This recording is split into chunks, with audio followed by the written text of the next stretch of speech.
Pero yo creo que en la mayoría de los casos, la razón por la que me encantaba escuchar esas historias familiares era porque me ayudaban a entender mi propia historia.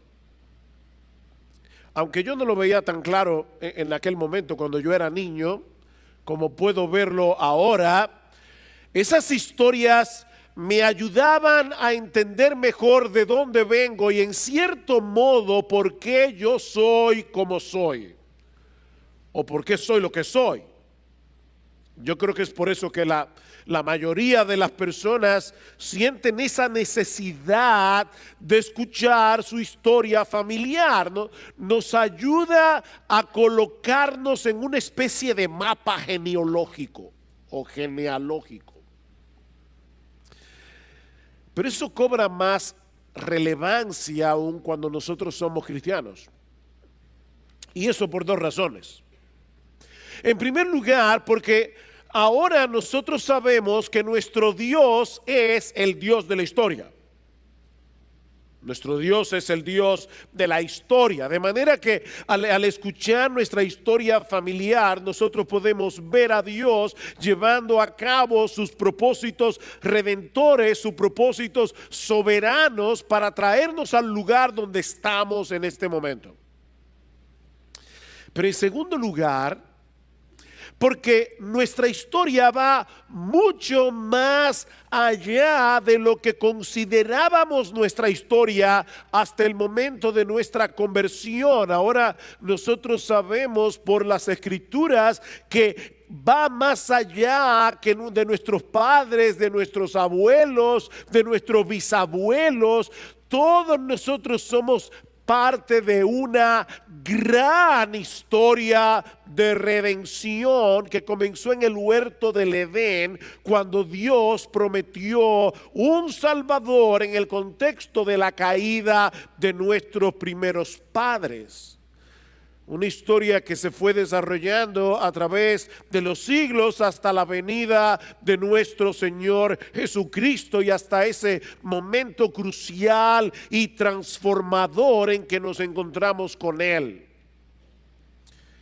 En ese sentido, cuando estudiamos el libro de Ruth, que comenzamos a exponer la semana pasada, todos los cristianos aquí debemos tener en mente que estamos armando el rompecabezas de nuestra propia historia. De hecho, yo creo que eso impactaría de una forma significativa nuestra lectura de la Biblia. Entonces, si tú entendieras, si nosotros entendiéramos que esta es la historia de nuestra familia, yo creo que eso impactaría nuestra lectura de la Biblia. Mis hermanos, todas las cosas que sucedieron hace cientos de años atrás para que vos y Ruth se encontraran, sucedieron por amor a ti y a mí si somos cristianos. El Dios de la historia estaba llevando a cabo su plan de redención para traer al mundo al Redentor prometido que habría de salvar nuestras almas. Yo quiero convencerte en esta mañana que la historia de Ruth es nuestra historia. La historia de Ruth es nuestra historia. La semana pasada nosotros dejamos a Noemí regresando a Belén con el corazón lleno de amargura por todas las cosas que le habían acontecido en el seno de su familia. Murió su esposo, murieron sus hijos, no dejaron descendencia. Noemí estaba devastada, así que ella llega a Belén con el corazón cargado, con su nuera moabita, y dice a las mujeres de Belén: ya no me llamen Noemí, que significa placentera, llámenme Mara, porque el Dios Todopoderoso me ha amargado la vida. Sin embargo, el libro termina con un rayo de esperanza en el horizonte. El capítulo 1 termina con un rayo de esperanza. Dice al final del versículo 2, y llegaron a Belén al comienzo de la siega de la cebada. Dios había preparado el escenario para dar un paso más en el cumplimiento de la promesa que le había dado a Abraham de que en su descendencia serían benditas todas las familias de la tierra. Ahora, antes de pasar a considerar el contenido del capítulo 2 del libro de Ruth, que nuestro hermano Leopoldo acaba de leer, es necesario conocer al menos dos aspectos de la ley mosaica que se encuentran en el trasfondo de esta historia. Si no entendemos esta ley, se nos va a hacer difícil entender qué es lo que está pasando aquí. Por un lado, Dios había establecido en la ley de Moisés que si un hombre moría sin hijos, como fue el caso de Malón, el esposo de Ruth, la viuda no debía dejar la familia, sino que el hermano del difunto debía casarse con ella para dejarle descendencia a su hermano fallecido. O sea, el hijo que viniera de esta nueva unión entre la viuda y su cuñado, por eso se llama la ley del levirato, porque la palabra levir en latín significa cuñado. La viuda tenía que casarse con su cuñado para dejarle descendencia al hermano fallecido. O sea, el hijo de esta unión era heredero del hermano que falleció, no del que se casó con la viuda. Eso es la ley del levirato. Pero por otra parte, también la ley estipulaba que si una persona empobrecía y tenía que arrendar su tierra, un pariente cercano podía redimir la tierra, es decir, podía comprarla de nuevo para conservarla en la familia. En otro mensaje más adelante vamos a ver las implicaciones de esta ley del Redentor con más detalles. Pero por el momento solo quiero señalar que Dios había hecho provisión en la ley para que las propiedades permanecieran dentro del clan familiar a través de un redentor. Cuando Noemí decide regresar a Belén, la razón de su amargura es que ella no tiene más hijos que pudieran casarse con sus nueras para salvar la extinción de la familia de Elimelech. Eso es lo que la tiene llena de amargura. No tengo más hijos. Pero por el otro lado, Noemí no contempla a la vista ningún pariente redentor que pueda recobrar las propiedades de la familia. Así dejamos a Noemí en el capítulo 1. Pero ahora nos vamos a enterar que Noemí está equivocada, como suele suceder con todas las personas que están llenas de amargura. Noemí está equivocada. Justo al inicio de la siega de la cebada, habría de ocurrir un encuentro providencial que no solo iba a cambiar radicalmente la vida de Ruth y de Noemí, sino que iba a cambiar la historia del mundo. Un encuentro providencial. Capítulo 2, versículo 1.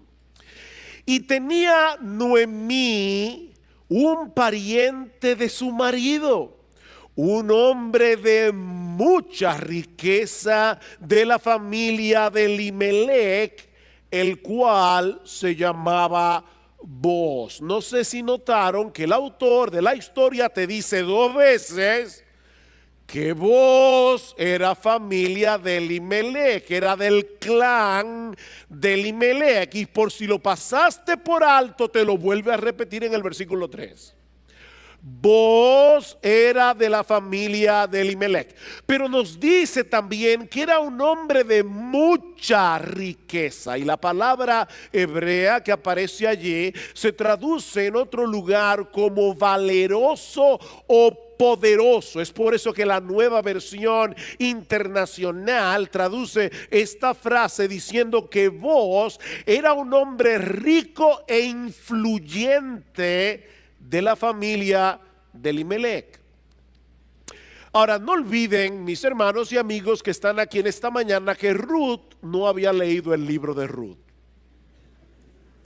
De manera que en este punto de la historia, tú y yo sabemos algo que en ese momento Ruth no sabía. El autor es genial, como él va armando la trama aquí. Él ya nos dice algo que Ruth no sabía en ese momento de la historia. Estas dos viudas están solas en Belén, necesitaban alimento. De hecho, vamos a ver más adelante que Elimelech le había dejado de herencia una propiedad a Noemí, pero al no haber varones en la familia, no había quien labrara la tierra, así que alguien tenía que salir a buscar alimento. Y aquí viene el versículo 2. Y Ruth, la moabita, dijo a Noemí: te ruego que me dejes ir al campo a recoger espigas en pos de aquel a cuyos ojos halle gracia. ¿Recuerdan ustedes en el capítulo 1 cómo Noemí oraba por sus nueras y le pedía a Dios que su misericordia, su gesed estuviera sobre ellas? La palabra gesed en hebreo es una palabra muy difícil de traducir en español, pero da la idea de un amor de pacto, da la idea de esa fidelidad de Dios en su amor para con su pueblo, con el cual él había hecho un pacto. Y ahora Ruth le está diciendo a su suegra Noemí: déjame ir al campo a espigar, a ver si yo hallo gesed ante los ojos de algún propietario del campo. La oración que Noemí había hecho por sus nueras en el capítulo 1, ahora Dios la va a responder de una manera sorprendente, porque el Dios del Antiguo Testamento es el mismo Dios del Nuevo Testamento, que responde más abundantemente de lo que pedimos o entendemos. Así que Noemí le dice a su nuera: si eso es lo que quieres hacer, ve, hija mía. Y Ruth sale a espigar. Dios, en su bondad, en su gesed, había hecho provisión en la ley para el sostén de los pobres en general, para el sostén de las viudas y para el sostén de los extranjeros. Y es importante entender, mis amados hermanos, que esa era una de las maneras a través de las cuales Israel como nación iba a cumplir el propósito de su existencia. Dios había colocado a Israel en la tierra de Canaán porque era un paso obligado entre el norte y el sur, para que todo el que pasara por la tierra de Israel, a través de la bondad del pueblo, pudiera ver la bondad de Dios. Era una forma evangelística, era la manera como Dios quería dar a conocer su nombre en todas las naciones. Dice en Levítico capítulo 19: cuando ciegues la mies de tu tierra, no segarás hasta los últimos rincones de tu campo, ni espigarás el sobrante de tu mies. Es decir, los segadores pasan, hay espigas que se van a caer en el piso, no ordenes a tus segadores que pasen de nuevo. Que las espigas que caigan en el piso queden allí. Tampoco rebuscarás tu viña, ni recogerás el fruto caído de tu viña. Lo dejarás para el pobre y para el extranjero. Yo soy el Señor vuestro Dios. Déjalo para el pobre y para el extranjero. Y en Deuteronomio capítulo 24, en el versículo 19, vemos cuál es la razón que está detrás de todo esto. Dios le dice al pueblo de Israel en el versículo 22: recordarás, harás todo esto que acabo de mandar aquí, de no recoger las espigas en los rincones, etcétera, recordarás que tú fuiste esclavo en la tierra de Egipto. Por tanto, yo te mando que hagas esto. En otras palabras, así como Dios fue generoso con ellos, librándolos de la opresión de Faraón, ahora ellos debían mostrar la misma generosidad con los pobres, las viudas y los extranjeros, que eran los más vulnerables a ser oprimidos. Ahora, mis hermanos, ¿ustedes recuerdan cuándo sucedió esta historia? En el tiempo de los jueces, en el peor momento de la historia de Israel. Y lamentablemente durante el tiempo de los jueces estas leyes de protección no siempre eran tomadas en cuenta, como nosotros vemos en la horripilante historia del levita que llega con su concubina a la ciudad de Gabá. ¿Recuerdan en el capítulo 19 del libro de Jueces? De manera que Ruth estaba corriendo un riesgo al salir a espigar a los campos de Belén, sobre todo tomando en cuenta que ella era una moabita extranjera. Pero Ruth tenía fe en el Dios de Israel, no en los israelitas. Y amparada en esa fe, ella decide salir al campo a buscar alimento. Versículo 3. Partió pues y fue y espigó en el campo en pos de los segadores. Los campos no tenían letreros. Ni siquiera tenían verjas. De hecho, yo recuerdo cuando era niño, una de las historias que mi papá me hacía es que cuando él vivía en Palestina, uno tenía derecho a entrar en cualquier campo y comer del fruto que estuviera en el árbol. Tú no podías llevarte el fruto fuera del campo, pero todo lo que tú pudieras comer adentro no había problemas. Era una forma de calmar el hambre de las personas. Los campos no tenían verja, los campos no tenían letrero. Así que Ruth sale a espigar, versículo 3 en el medio, y aconteció, y la palabra hebrea aquí es también difícil de traducir, porque lo que el texto dice es algo como esto: y de manera casualmente casual, la parte del campo a donde ella llegó le pertenecía a Booz, que era de la familia de Elimelech. Ahora, por supuesto, mis hermanos, el autor de Ruth no cree en la casualidad. Más bien él nos está permitiendo ver la misma historia desde dos ángulos distintos. Ustedes han visto esas películas donde se parte la pantalla en dos y tú estás viendo dos escenas al mismo tiempo. Bueno, ese es el recurso literario que el autor está usando aquí. Él quiere que nosotros veamos que cuando Ruth salió a espigar, ella no sabía qué porción del campo le pertenecía a quién. Fue de una manera casualmente casual que ella vino a parar a ese campo. Pero Dios, que nos ama a ti y a mí, y quería proveer un redentor, Dios estaba moviendo las cosas para que los pasos de Ruth se dirigieran hacia allá y no hacia ningún otro lugar. Y noten cómo comienza el versículo 4. Y he aquí, y otra vez en hebreo, esto es una expresión de sorpresa. Eso es una exclamación. Ruth sale a buscar alimento y casualmente casual llega al campo que le pertenece a Booz. Oh, sorpresa, y he aquí que en ese mismo día, a esa misma hora, en ese mismo momento, a Booz se le ocurrió ir a supervisar la parte del campo donde estaba espigando Ruth. ¿Cuántas casualidades? Dice, Booz llega allí y dice a los segadores: el Señor sea con vosotros. Era un hombre piadoso.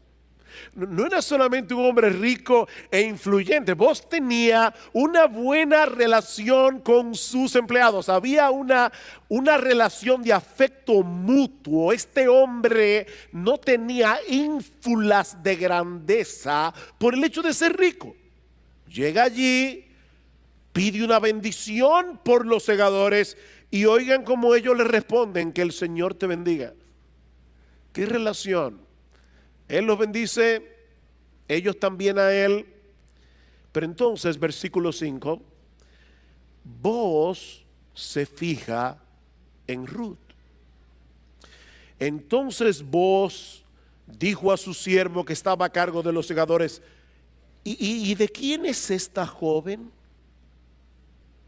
¿De quién es esta joven? Mis hermanos, pensemos por un momento en todo lo que tuvo que pasar para que hubiera este encuentro entre Boaz y Ruth y para que luego Boaz pusiera sus ojos en ella. Ya nosotros conocemos la forma tan rara, tan extraordinaria en que Ruth vino a parar a Belén. Ya lo vimos la semana pasada. Pero pensemos por un momento en Boaz, porque cuando nosotros hurgamos en la historia de este hombre, nos enteramos que su madre era una ramera de Jericó, que en el momento de la conquista de la ciudad había depositado su fe en el Dios de Israel y había sido asimilada en la comunidad del pacto. Allí Rahab la ramera se casa con uno de los jefes principales de la tribu de Judá, llamado Salmón. Las dos tienen un hijo que se llama Boaz, el cual nace en Belén. ¿Se dan cuenta, mis hermanos, a Dios moviendo todos estos hilos de la historia? Estas dos vidas se fueron desarrollando separadas la una de la otra hasta ese día en que Ruth fue a espigar al campo de Boaz, que por cierto, a pesar de ser todavía un hombre maduro, todavía está disponible. O sea, fíjense, aquí estamos hablando de que no sabemos si Boaz se había quedado sin casar, no sabemos si era que había enviudado, pero el hombre estaba disponible. Así que Ruth, casual, llega al campo de Boaz. Boaz, de una manera casual, llega al campo en el momento en que Ruth estaba espigando, y por alguna razón que el autor no señala, los ojos de Boaz se fijan en Ruth. Y yo sé que algunos aquí, ¿verdad?, ya con una mente romántica deben estar pensando: eso fue que Boaz quedó flechado con la hermosura de Ruth. Y por supuesto ya se imaginan a Boaz como una especie como de George Clooney, que cuando Ruth lo vio, su corazón comenzó a palpitar. Ok, quítense a Hollywood de la cabeza, porque yo creo que más adelante vamos a ver que Boaz estaba interesado en Ruth. Pero yo creo que en este momento, de verdad, ese romanticismo puede hacernos perder algunas cosas más importantes en la historia. Cuando Boaz pregunta: ¿y quién es esta joven? Y puede ser que sencillamente se fijó en ella porque nunca antes la había visto. No quiero matar el romanticismo, pero tal vez simplemente fue que nunca antes la había visto allí en su campo. Así que él pregunta: ¿y ella quién es? Respuesta, versículo 6. Y el siervo a cargo de los segadores respondió y dijo: es la joven moabita que volvió con Noemí de la tierra de Moab. Y ella dijo al jefe de los segadores: te ruego que me dejes espigar y recoger tras los segadores entre las gavillas. y vino y ha permanecido desde la mañana hasta ahora. Solo se ha sentado en la casa por un momento. Nosotros vamos a ver luego que Booz ya había oído un reporte de Ruth. No la conocía personalmente, pero ya tenía una buena reputación de ella. Pero ahora, con la respuesta del jefe de los segadores, Booz está añadiendo a lo que él piensa de Ruth, a todas las virtudes que ha oído de Ruth, el hecho de que esta muchacha era laboriosa. Ruth no había parado de trabajar desde la mañana hasta el momento en que Booz llega al campo. Así que Booz se acerca a Ruth y por primera vez habla con ella. Y eso nos lleva de la mano a nuestro segundo encabezado. Ya vimos un encuentro providencial entre Booz y Ruth. Veamos ahora una bondad inusual. Una bondad inusual. La bondad de Booz hacia Ruth, versículo 8. Entonces Booz dijo a Ruth: oye, hija mía. ¿Se dan cuenta cómo se refirieron a ellas? A ella el jefe de los segadores, la moabita, pero Booz le llama hija mía. Oye, hija mía, no vayas a espigar otro campo, tampoco pases de aquí, sino quédate con mis criadas. Fíjate en el campo donde ellas ciegan y síguelas, pues he ordenado a los siervos que no te molesten. Cuando tengas sed, ve a las vasijas y bebe del agua que sacan los siervos. Mis hermanos, Booz le está dando permiso a Ruth para que espigue como cualquiera de sus criadas. En otras palabras, él no la está tratando como a una extranjera. Él la está tratando como a un israelita. Y no conforme con eso, más adelante la invita a comer en su mesa, versículo 14. Y a la hora de comer, Booz le dijo: ven acá para que comas el del pan y mojes tu pedazo del pan en el vinagre. Así pues ella se sentó junto a los segadores, y no pierdan de vista ese detalle, y él le sirvió el grano tostado. Él se lo sirvió. Y ella comió hasta saciarse y aún le sobró. O sea, Booz le sirvió un plato a Ruth. Le sobró. Ella se fue de allí con un doggy bag. Lo vamos a ver más adelante. Dice: y cuando ella se levantó para espigar, Booz ordenó a su siervo diciendo: dejadle espigar aún entre las gavillas, no la avergoncéis. También sacaréis a propósito para ella un poco de grano de los manojos y lo dejaréis para que ella lo recoja, y no la reprendáis. Y ella espigó en el campo hasta el anochecer y desgranó lo que había espigado, y fue como una efa de cebada, es decir, casi 40 libras de cebada en un día.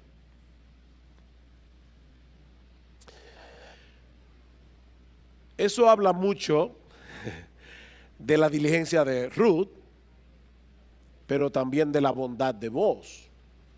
Y ahora los románticos me van a preguntar: ¿y ahora, pastor? No podemos decir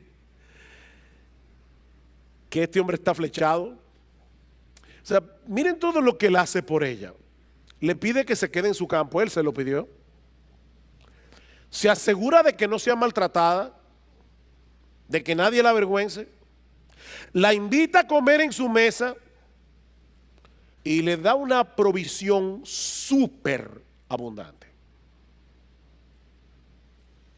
Puede ser que el autor quiera que nosotros leamos entre líneas que algo está pasando aquí en el corazón de Booz. Sin embargo, antes de ver la respuesta de Booz, de por qué él está tratando a Ruth de esa manera, Veamos la pregunta de Ruth en el versículo 10. Ella bajó su rostro, se postró en tierra y le dijo: ¿por qué he hallado gesed? ¿Por qué he hallado gracia ante tus ojos para que te fijes en mí siendo extranjera? Ruth está preguntando aquí lo que el lector del libro se pregunta cuando lee acerca de la bondad de Booz. ¿Por qué Booz está siendo tan bondadoso con ella? Era viuda, era pobre, era extranjera. Ruth estaba en la parte más abajo de la escala social. Eso es lo que nos está diciendo el autor. Así que Ruth está muy consciente de que ella no tenía ningún derecho. Tal vez cuando ella salió de la casa esa mañana en busca de alimento, ella sabía que se estaba exponiendo a ser maltratada, a ser avergonzada por el hecho de ser una moabita. Por eso ella reacciona con asombro y reacciona con gratitud y humildad ante la bondad de Booz. ¿Saben por qué? Porque ella sabe que no lo merece. Ella sabe que no lo merece. De hecho, más adelante, en el capítulo 13, en el versículo 13, Ruth le dice a Booz que ella ni siquiera estaba a la altura de sus criadas. Miren, mis hermanos, ese espíritu es tan extraño en el día de hoy. Nosotros peleamos tanto por nuestros derechos. Ese espíritu es tan extraño, pero es lo que la gracia está supuesta a hacer en el corazón de una mujer creyente. Mis hermanas, escúchenme bien. Ruth está exhibiendo aquí, en este pasaje, el verdadero adorno de una mujer piadosa. Eso es lo que dice Pedro en su primera carta: vuestro atavío, vuestro adorno, no sea el externo de peinados ostentosos, de adornos de oro o de vestidos lujosos, sino el interno, el del corazón, en el incorruptible ornato de un espíritu afable y apacible, de un espíritu tierno y sereno, que es de grande estima delante de Dios, porque así se ataviaban también aquellas santas mujeres, dice Pedro, que esperaban en Dios, estando sujetas a sus maridos. Ustedes se dan cuenta de la conexión aquí. Esperaban en Dios, y porque esperaban en Dios no iban por la vida reclamando sus derechos. Ese adorno, ese espíritu tierno, sereno, delicado, es parte de la fe en Dios de una mujer verdaderamente piadosa. Una cosa es consecuencia de la otra. No todas esas santas mujeres de las que Pedro está hablando aquí tenían el mismo temperamento ni la misma personalidad. Algunas eran introvertidas, otras eran extrovertidas, pero independientemente de la personalidad, lo que Pedro está diciendo es que todas esas santas mujeres exhibían ese adorno incorruptible de un espíritu tierno y sereno, que es de gran estima delante de Dios. Y ahora déjame hacerte una pregunta, y esta pregunta va tanto para los hombres como para las mujeres. ¿Cómo reaccionas ante las muestras de bondad que otros tienen hacia ti? ¿Cómo tú reaccionas? ¿Lo das por sentado? Porque aunque no lo digas con tu boca, en el fondo de tu corazón piensas que te lo mereces. ¿O te sientes lleno de gratitud e incluso sorprendido de que alguien te trate con bondad? Mis hermanos, el orgullo y la gratitud están tan separados entre sí como el cielo del infierno. Ruth no podía entender por qué Booz la está tratando con tanta bondad. Y la respuesta de Booz es todavía más sorprendente. Versículo 11. Aquí está la razón. Y Booz le respondió y dijo: todo lo que has hecho por tu suegra después de la muerte de tu esposo me ha sido informado en detalle. Y cómo dejaste a tu padre, a tu madre y tu tierra natal y viniste a un pueblo que antes no conocías. Que el Señor recompense tu obra y que tu remuneración sea completa de parte del Señor, no de parte mía, de parte del Señor Dios de Israel, bajo cuyas alas has venido a refugiarte.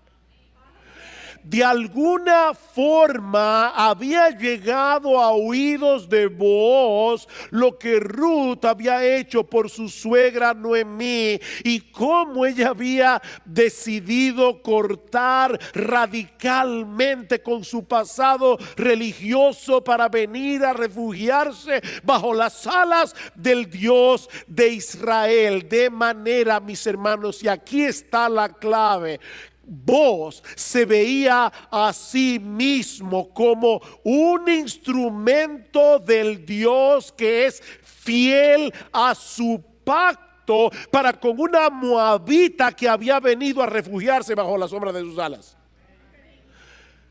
Hija mía, tú viniste a refugiarte bajo el Dios de Israel.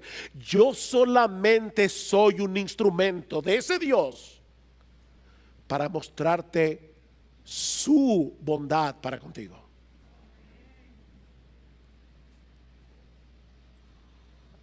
Su bondad no era más que un reflejo de la bondad de Dios. Y es por eso que Booz le pide a Dios que la recompense por lo que ella había hecho. ¿Quiere esto decir que Ruth se había ganado el favor de Dios por la buena obra que había hecho con su suegra? ¿Por qué se habla aquí de remuneración, de recompensa? ¿Estaba Dios en deuda con Ruth por el bien que ella le había hecho a su suegra Noemí?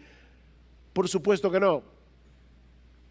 Como bien señala John Piper, la imagen que se nos presenta aquí no es la de una empleada que a final de mes recibe el pago que se ha ganado por su trabajo, sino la de un aguilucho amenazado que llega a encontrar refugio bajo las alas del águila. El punto no es que Ruth se ha ganado el favor de Dios, sino que Dios ha prometido bendecir a todos los que se refugian en Él, y Él es fiel a su propio nombre. Mis hermanos, Dios ha comprometido su honor en hacerle bien a aquellos que se refugian bajo la sombra de sus alas. Dice el salmista en el Salmo 57: ten misericordia de mí, oh Dios, ten misericordia de mí, porque en ti ha confiado mi alma, y en la sombra de tus alas me ampararé hasta que pasen los quebrantos. La razón por la que el salmista le está pidiendo a Dios que se apiade de él y que tenga misericordia de él es porque él ha venido a refugiarse bajo sus alas. Oh Dios, tú has prometido bendecir no a aquellos que deciden ganarse tu favor haciendo cosas por ti, sino aquellos que esperan confiados en lo que tú puedes hacer por ellos.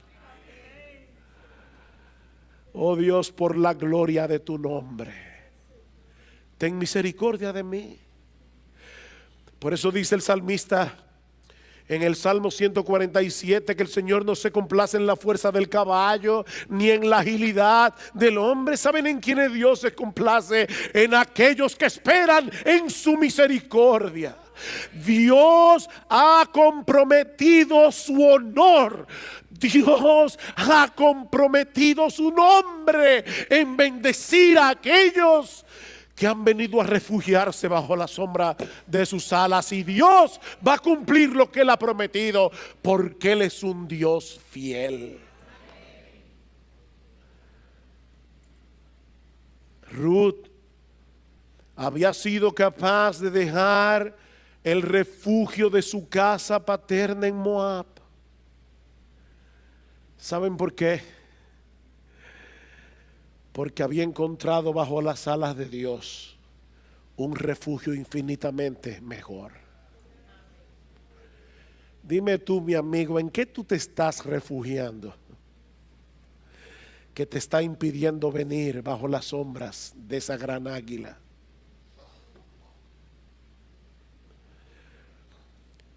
Y vos simplemente se veía a sí mismo no como el gran benefactor. Él se veía a sí mismo como el instrumento usado por Dios para mostrarle a Ruth lo que hace el Dios de Israel con aquellos que se refugian en Él. Pero la bondad de Booz no solamente impactó a Ruth, y eso nos lleva a nuestro tercer y último encabezado: la teología de Noemí refinada. La teología de Noemí refinada. Ya vimos un encuentro providencial, una bondad inusual, y ahora vemos en los versículos finales una teología refinada. Cuando Ruth regresa del campo al caer la noche, ya ustedes se pueden imaginar la tremenda sorpresa que se lleva Noemí. Versículo 18. Y lo tomó el efa de cebada y fue a la ciudad. De hecho, Ruth era joven, yo creo que era hermosa, pero era fuerte. 40 libras de cebada y el doggy bag. Dice, y lo tomó y fue a la ciudad, y su suegra vio lo que había recogido y sacó también lo que le había sobrado después de haberse saciado. Eso fue lo que le sirvió Booz en el plato. Y se lo dio Noemí. Y entonces Noemí, por favor, lean la historia con imaginación. ¿Ok? No fue que Noemí le dijo, oye, ¿dónde fue que tú espigaste hoy? No. Entonces su suegra le dijo, ¿dónde espigaste? ¿Y dónde trabajaste hoy? Bendito sea aquel que se fijó en ti. Y ella informó a su suegra con quién había trabajado y dijo, el hombre con el que trabajé hoy se llama Booz. Y Noemí dijo a su nuera, sea él bendito del Señor. Y permítanme aquí traducir un poco más literal el texto. Sea él bendito del Señor, quien no ha rehusado su bondad, ni a los vivos, ni a los muertos. ¿Quién es el que no ha rehusado su bondad? Vos, oh Dios. Mis hermanos, en el texto hebreo nosotros vemos que Noemí está hablando de Dios. Su teología ha comenzado a refinarse aquí. Sea el bendito del Señor, quien no ha rehusado su bondad, ni a los vivos ni a los muertos. Oh, le dijo también Noemí, el hombre es nuestro pariente, es uno de nuestros parientes más cercanos. Él puede redimirnos. Eso es lo que Noemí le está diciendo. Ella está celebrando aquí la bondad de Dios, que se ha manifestado a través de la bondad de Booz. Pero también está celebrando el hecho de que Dios guiara a Ruth precisamente a espigar al campo cuyo dueño podía ser el redentor de la familia. Por eso alguien ha dicho que repentinamente Noemí parece haber cambiado de humor, de actitud y de doctrina. Repentinamente. Noemí había estado bien clara desde el principio en cuanto a la soberanía de Dios. Eso lo vimos el domingo pasado. Lo que ella había perdido de vista era su bondad.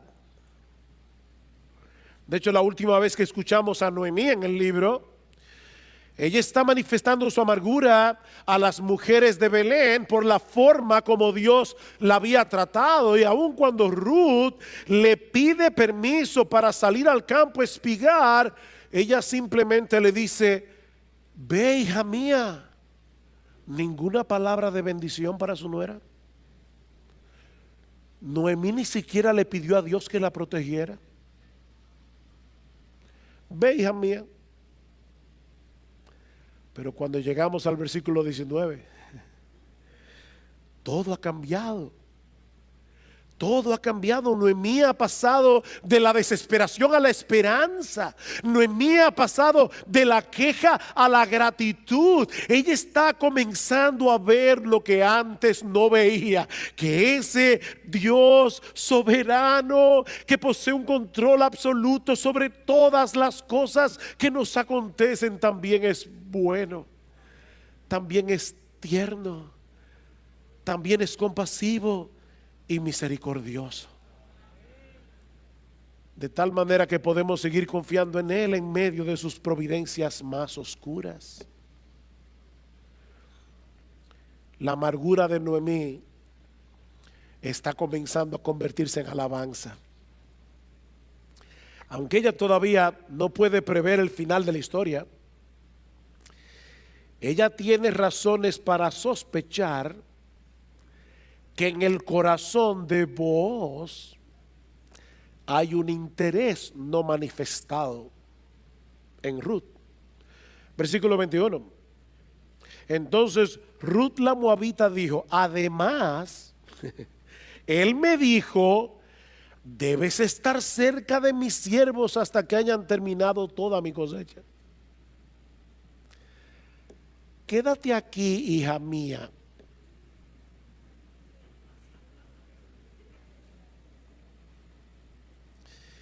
Y Noemí le dice, sigue su consejo, versículo 22. Y Noemí dijo a Ruth su nuera: es bueno, hija mía, que salgas con sus criadas, no sea que en otro campo te maltraten. Y ella se quedó cerca de las criadas de Booz, espigando hasta que se acabó la cosecha de cebada y de trigo, que duraba 3 meses. 3 meses. Yo sospecho que Noemí tenía la esperanza de que en esos meses, yendo todos los días al campo, Booz le dijera algo. Y de hecho, permítanme especular un poco, pero ya me imagino todos los días: ¿y cómo te fue hoy, hija mía? Todos los días. Y Ruth le decía: estaba espigando y esto fue lo que traje. ¿Te encontraste con Booz? ¿Te dijo algo? No. No, él me sigue tratando bien. Pero termina la cosecha de cebada y de trigo y todo sigue igual. De manera que el autor del libro concluye toda esta sección en el capítulo 2 con las palabras finales del versículo 22. Y vivía con su suegra. Vivía con su suegra. Se acabó la siega, nada pasó. Y Ruth sigue en casa de su suegra, Noemí. Por supuesto, Noemí no estaba dispuesta a quedarse de brazos cruzados, esperando pacientemente que pase lo que tenga que pasar. No, ella comenzó a tramar un plan. Pero eso lo veremos el domingo que viene. por ahora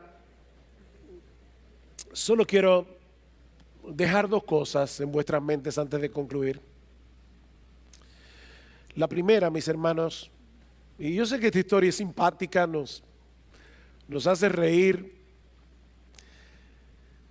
pero aquí hay algo muy importante teológicamente.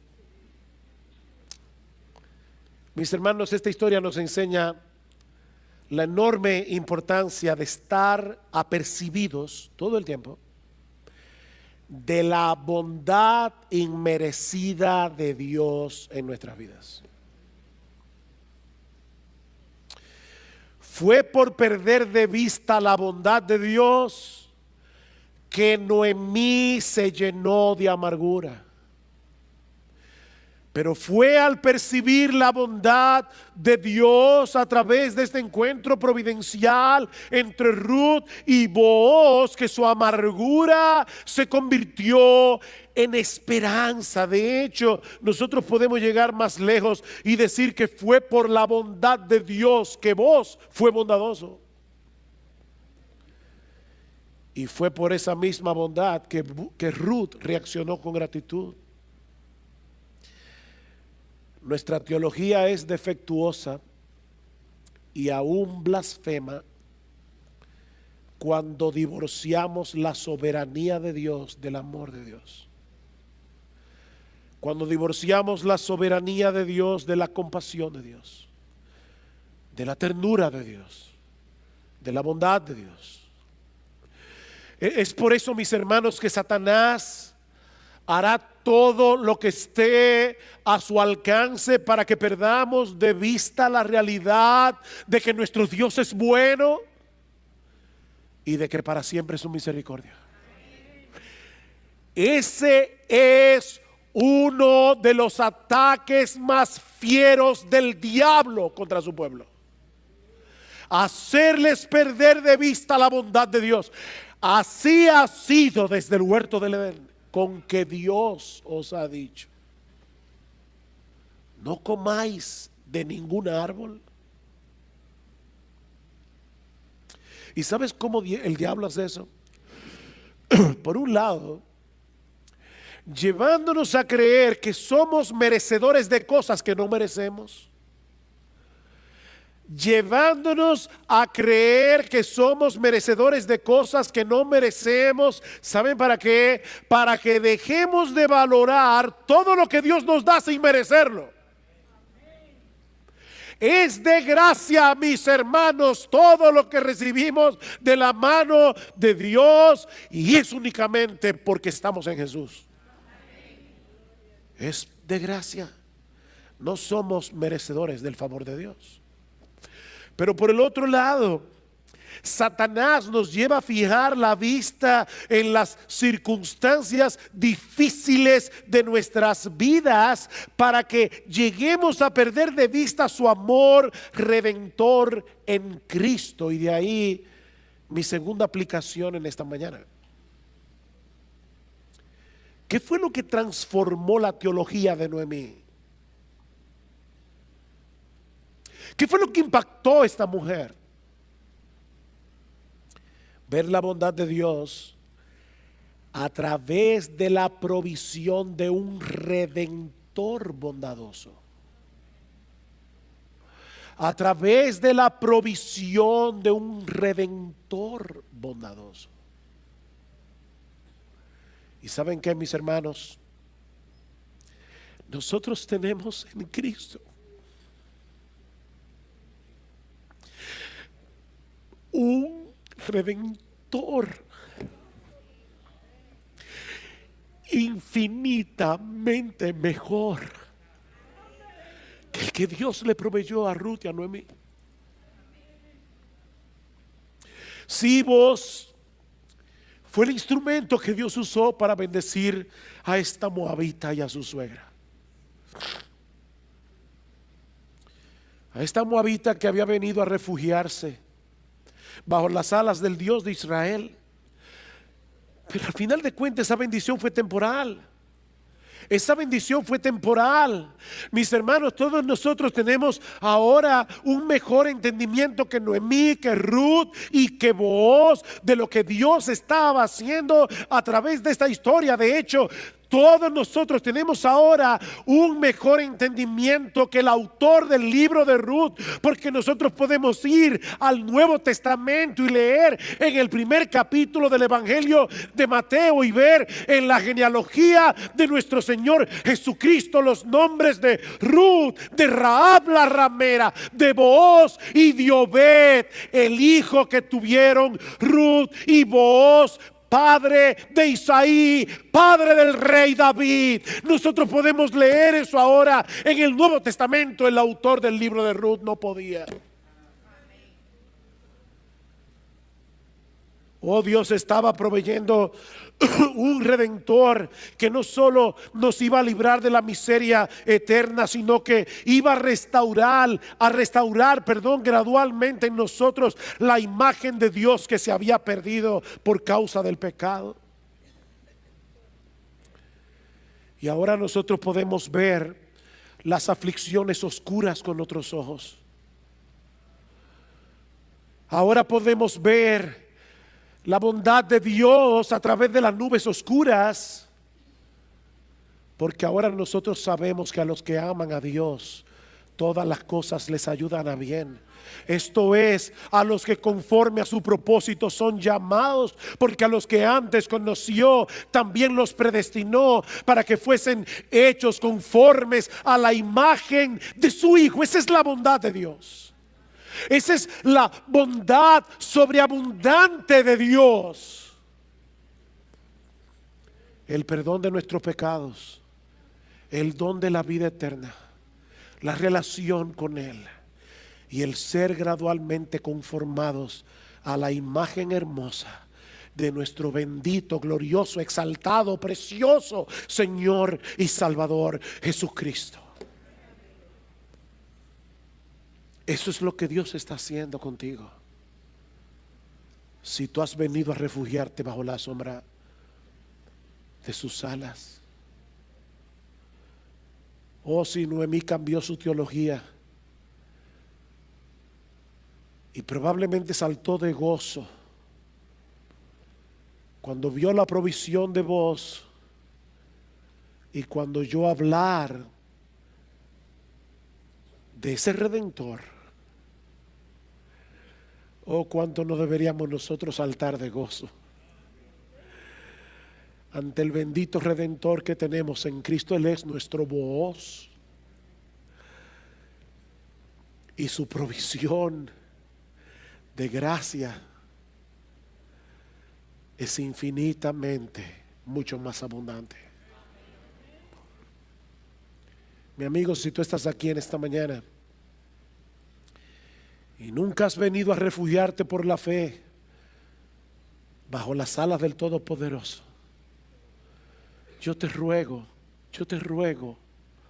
no te vayas de este lugar sin Cristo, sin esperanza y sin Dios.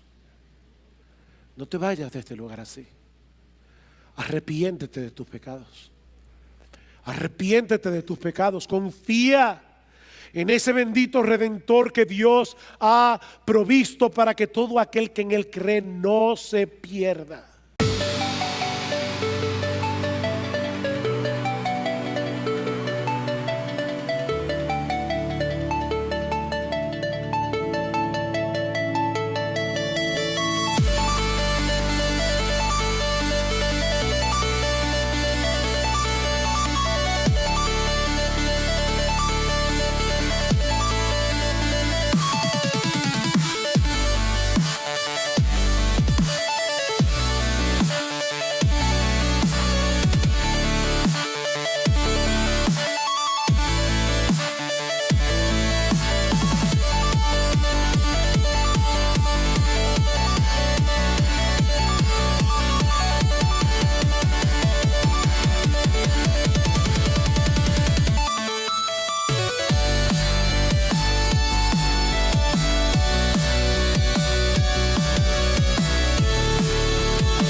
This world is endless, so wide, so far, but somehow I'm still lost in you.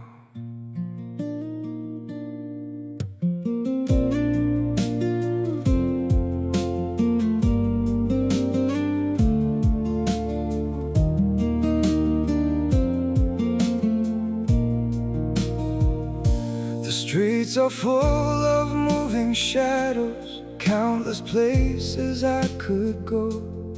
City shining, people passing, yet I still feel so alone. Every road keeps leading nowhere, every sky feels cold and blue.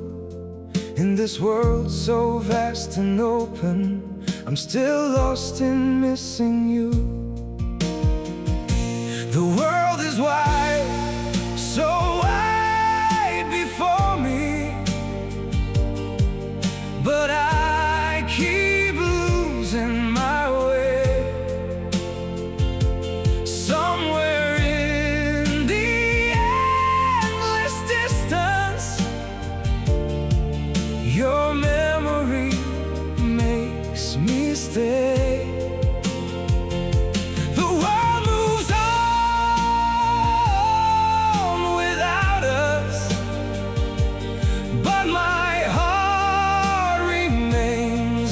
True. For no matter where these feet may wander, I'm still lost in missing you. I have tried to outrun silence, tried to leave your ghost behind, but your name still echoes softly through the corners of my mind. The world is wide, so wide before me, but I keep losing my way. Somewhere in the endless distance,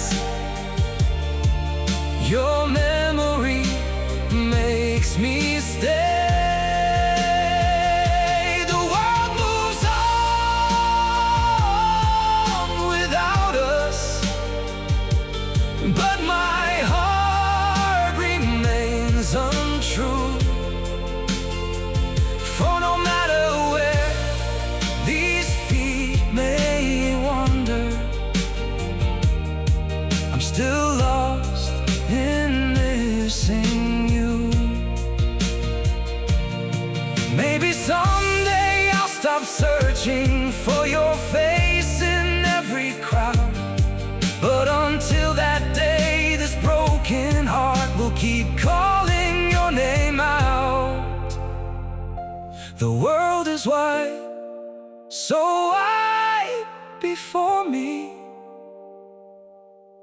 but I keep losing my way. Somewhere in the endless distance, your memory makes me stay. The world moves on without us, but my heart remains untrue. For no matter where these feet may wander, I'm still lost in missing you.